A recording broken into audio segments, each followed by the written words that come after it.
Yo, what's up guys? Good afternoon. Magprito tayo ng steak para ang ulam natin for tonight.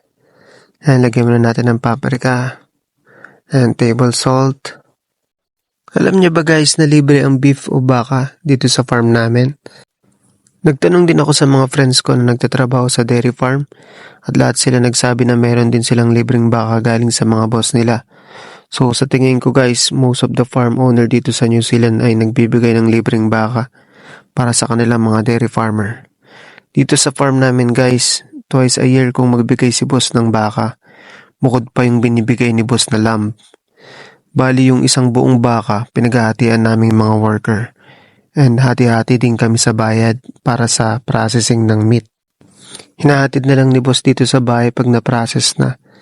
Yan, kung makikita nyo guys, naka-balot-balot na siya. And meron na siya mga label kung anong klaseng cut yung ginawa sa meat. Ayan, meron din kami mga burger patty, corned beef, roast beef, and maraming balot ng mince or yung giniling na baka. Ayan, kung makikita nyo yung payslip ko guys, ayan yung meat processing. Bali natin ni boss sa 3 sahod.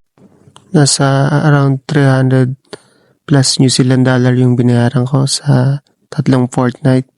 So, bali sa tingin ko nasa around 1,300 yung total ng processing ng meat. So, ayan na siya guys. Ilagyan din natin ng maraming paminta. So, hayaan muna natin para mababad yung seasoning sa meat. Maghugas muna tayo ng pinggan at maglinis ng kusina bago tayo magluto.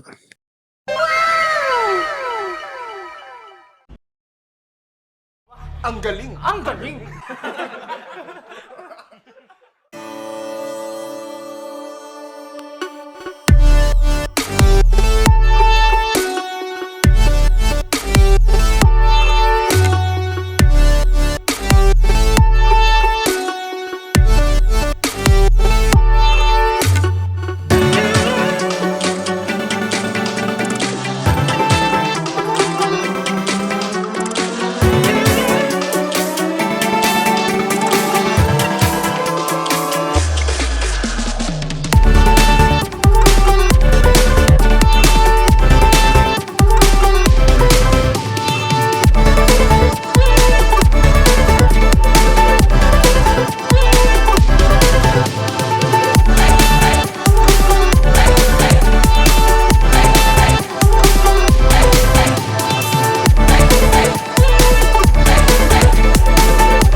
Luto na siya guys. Kain na tayo. So, yun lang guys. See you on the next one. Ciao.